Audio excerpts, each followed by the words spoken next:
Fala pessoal, tudo bem?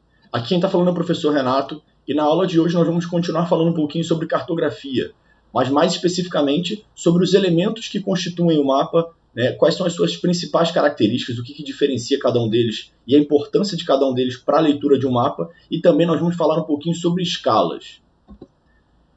Os elementos do mapa, como a gente sabe, né, o mapeamento e a leitura de mapas estão inseridos dentro da ciência geográfica.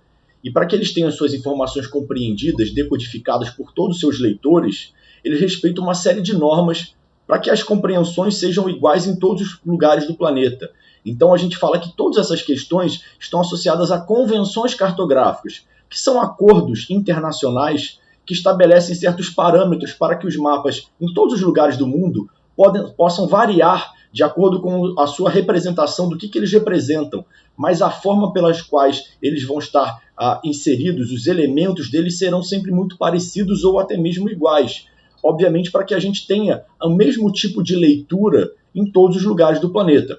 Por exemplo, um dos elementos mais importantes de um mapa é o título, porque ele mostra exatamente, a primeira coisa que a gente vê no mapa é o título, e geralmente nesse título já mostra exatamente o que esse mapa se refere. Então ele é importante para a compreensão inicial. Então a gente vai ver lá um mapa de população, e aí logo depois a gente vai entender exatamente como é que vai estar as informações naquele mapa. Se o mapa vem somente com um dado de um lugar, né, o nome de um lugar, fica mais difícil a gente compreender de primeira, né, de bate-pronto, do que aquele mapa está falando. Então, o título e a representação, dizer sobre qual é o assunto daquele mapa, né, no título, é extremamente importante para a leitura, né, prévia, né, de quem vai tentar entender, ler e usar aquele mapa.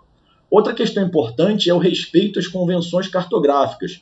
O que são as convenções cartográficas? Dentro da legenda, né, que é aquela parte que mostra exatamente os elementos, as cores, as texturas, né, de um mapa, existem uma série de símbolos, cores, texturas, linhas, formas que são utilizadas no mundo inteiro, como, por exemplo, cores associadas ao azul, que vão retratar recursos hídricos, rios, mares, oceanos, lagos, lagoas. Já associados aos tons de verde, nós vamos tratar de vegetação. Nós utilizamos, por exemplo, o vermelho, a gradação do vermelho para falar de temperaturas altas e a gradação do azul, né, para falar de temperaturas baixas. Então esses elementos, não importa de que lugar nós estamos falando, geralmente são iguais. Por quê? Porque mapas de temperatura são utilizados, né, mapas de calor são utilizados para todos os lugares do planeta. E não dá para a gente poder, por exemplo, utilizar uma forma, uma coloração e uma gradação específica num lugar e usar para outro. Isso ficaria muito difícil da compreensão geral da leitura dos mapas. Então, por exemplo, olha aqui nesse mapa aqui, a gente consegue ver, né, tanto o título quanto os símbolos, né, as convenções cartográficas utilizadas. Então o título, né, apesar de estar em inglês, mostra aí da atividade econômica no Brasil. E a gente consegue ver a disposição dela, como ela se distribui no espaço. Mas não só isso, a gente consegue ver também nos símbolos os tipos de indústrias, né, nas letras, né, as minas e os depósitos, né, como é que eles funcionam, as cores nós conseguimos ver a agricultura, ou seja, nós conseguimos ver uma série de atividades utilizando somente símbolos, letras e cores. Né, uma divisão bastante completa de um mapa de atividade econômica. Outros elementos extremamente importantes, como a gente já falou, é a legenda. A legenda, ela amplia a noção de qual é o tema do mapa que é retratado lá no título. Então, as convenções cartográficas, os símbolos utilizados no mapa em questão, estão sempre disponibilizados nas laterais dos mapas. É a parte que explica e aprofunda o conteúdo do mapa. Então, a gente vai ver onde está o elemento, a cor, a textura, o desenho, a letra, e nós vamos procurar ele no mapa para entender aonde aquele elemento, né, ou seja, do mapa, que pode ser de população ou de atividade econômica, como a gente acabou de ver, aonde aquela questão está espacializada, ou seja, aonde ela está nesse espaço que está representado. Outra coisa importantíssima é a orientação, que a gente pode chamar, ela pode estar representada tanto por uma seta que representa o norte, né, a letra N junto dela, ou até mesmo da Rosa dos Ventos. Por quê? É importante que nem todos os mapas vão demonstrar áreas muito grandes. Então nós precisamos ter um ponto de referência. Né? Então a referência é sempre utilizada pela Rosa dos Ventos, porque pela Rosa dos Ventos nós conseguimos estabelecer aonde e em que proporção, em que localização, basicamente, aquele lugar está no espaço, né? Se está no leste, no oeste, a leste de quê, a norte do quê, a gente consegue basicamente ter um pouco de orientação e localização. E por último, e não menos importante, talvez até mesmo a mais importante, a mais complexa de todas, é a escala, que é a referência matemática que mostra quantas vezes a realidade foi reduzida para ser representada no mapa. Mas a gente vai abordar um pouquinho mais de escalas mais à frente. Mas vamos dar uma olhada agora nos elementos em diversos mapas e como esses elementos, como por exemplo a localização e orientação, a legenda, o título e as convenções cartográficas aparecem em cada um deles. Nós podemos ver aqui um mapa metropolitano dos transportes na cidade do Rio de Janeiro. Nós conseguimos ver ali, né, uma gradação por cores, e as cores estão representadas, né? Nós temos ali símbolos, né, que mostram informações associadas a que tipo de transporte se é transporte metroviário, se é transporte de trens, né, urbanos não metroviários. Nós podemos ver aí associados também a outros tipos de transporte, como por exemplo os transportes náuticos, como as barcas. Nós conseguimos ver as estações, as cores que representam cada uma das linhas. Então esse é um mapa que nós temos ali exatamente um título que mostra metropolitano de transportes, o título mostra já que é de transportes, a legenda embaixo mostra todas as inúmeras informações que nós temos. Nós conseguimos ver também a escala do mapa, que ele está sem escala. Isso é importante porque é um mapa que quer mostrar visualmente, mas a proporção não está sendo levada em consideração. Mas esse mapa aqui tem, por exemplo, a orientação. A gente consegue ver uma seta logo ao lado da escala para onde está o norte apontado. Então a gente consegue entender basicamente como isso se distribui na cidade do Rio de Janeiro.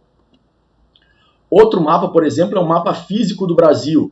Nesse mapa físico do Brasil, a gente consegue ver aqui, por exemplo, a altura, né, do mapa representada pela coloração. Nós conseguimos ver aqui também outros elementos que são convenções cartográficas, que não estão escritas, né, na legenda, mas a gente consegue perceber. Por exemplo, os rios. Os rios não precisam estar descritos nas legendas, né, para que a gente perceba que esses são rios. Porque, por convenção cartográfica, eles sempre são retratados dessa maneira.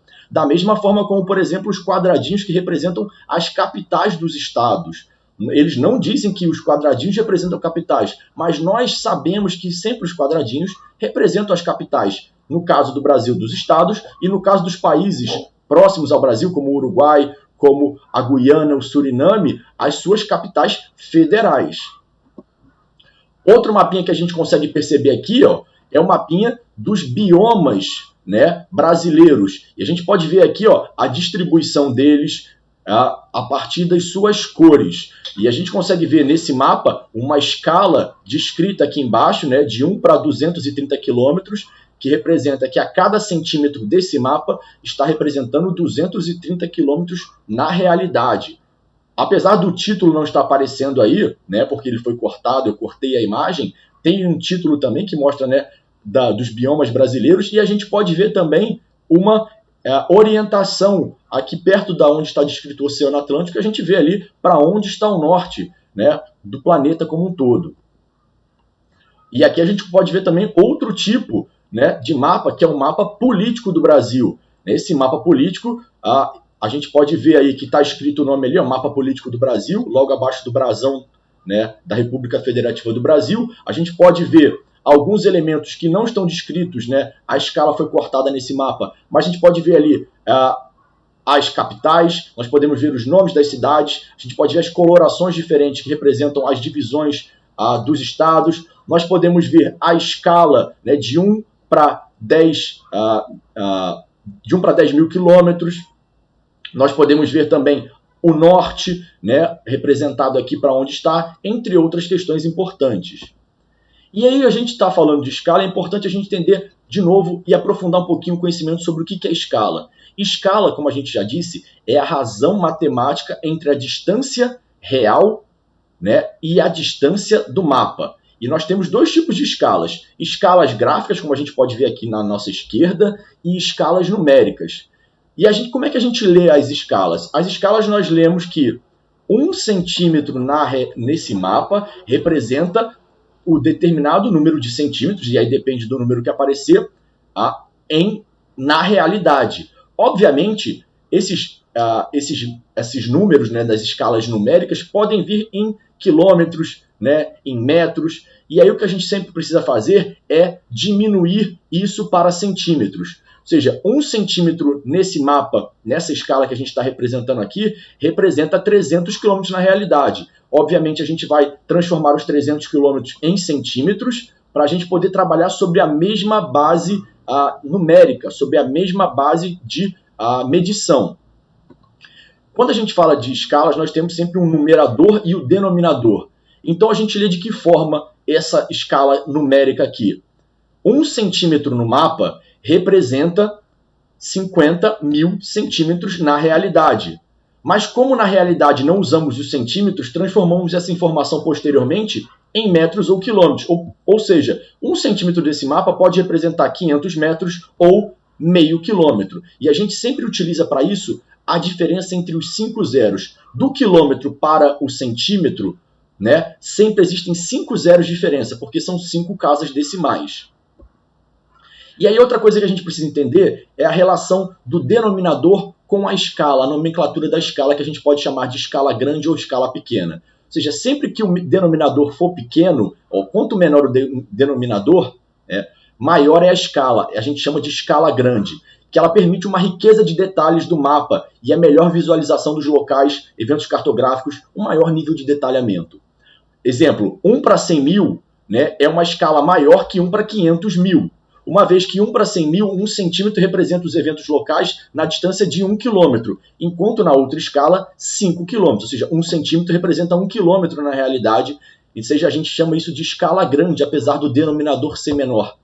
Já no caso contrário, quanto maior o denominador, menor é o nível de detalhamento.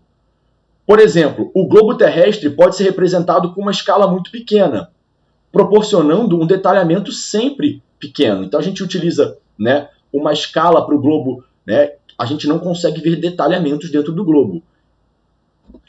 A gente tem uma melhor noção do que a gente está falando, sempre que a gente falar, né, de escala grande ou escala pequena, não precisamos olhar os números, não olhe para os números, vamos olhar para o nível de detalhamento dessa escala. Portanto, quanto maior o denominador, ou seja, quanto maior o número, menos detalhes. Portanto, escalas que a gente poderia chamar de grandes e pequenas, vamos chamar de grande em relação ao detalhamento. Portanto, escala grande é aquela que tem muitos detalhes, portanto, um número pequeno, um denominador menor. Escalas pequenas são aquelas que têm poucos detalhes, portanto, um número maior.